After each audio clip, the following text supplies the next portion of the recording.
और वहीं प्रदेश में बीजेपी और जेजेपी के गठबंधन को लेकर मचे घमासान के बीच नेताओं के कटाक्ष करने का सिलसिला जारी है।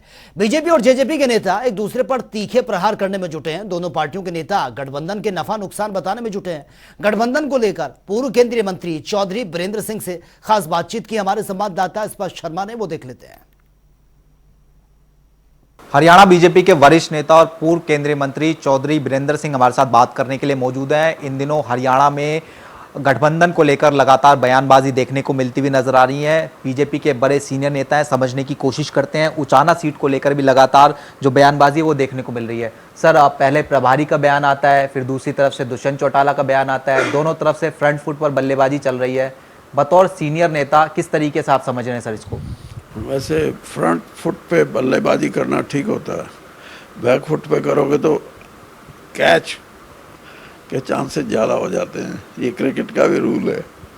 बाकी ये ज़रूर है कि जब भी चुनावी साल नज़दीक आता है तो इस तरह का कार्यक्रम पार्टियों में भी, नेताओं में भी बातें चलती हैं। और भारतीय जनता पार्टी का जो गठबंधन था वो इस प्रदेश में बीजेपी को स्पष्ट बहुमत नहीं मिला था, इसलिए उन्होंने ये उचित समझा कि एक राजनीतिक दल से गठजोड़ करके एक स्थायी सरकार हरियाणा को दें।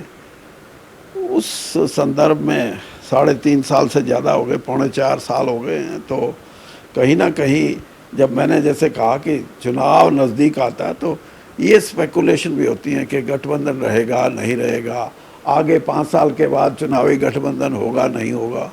तो विप्लव देव जी अपने तरीके से कार्यकर्ताओं से और पार्टी के संगठन, जो प्रांतीय संगठन से इन बातों को जानने की कोशिश में हैं और काफ़ी चीज़ों को उन्होंने परखा है, जाना है।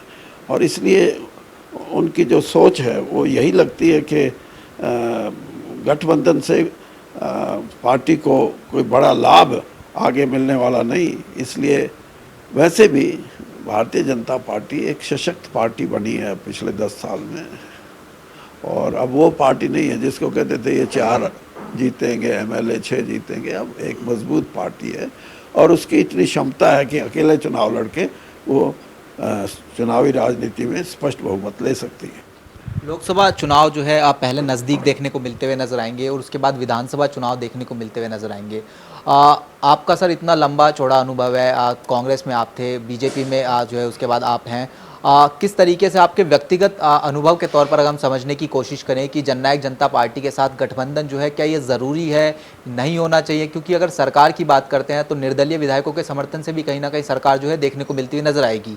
क्या समझते हैं सर आप इसको? देखिए, जहाँ तक गठबंधन को आगे चलने की बात है, मैं ये मानता हूँ कि ये गठबंधन एक स्थायी सरकार देने के लिए किया गया था। लेकिन जिन विधायकों की आप बात कर रहे हैं जो निर्दलीय थे, इन्होंने शुरू में भी जब सरकार बनाने की बात आई तो सब ने ये कहा था कि हम भारतीय जनता पार्टी अगर सरकार बनाती है तो हम उनका साथ देंगे।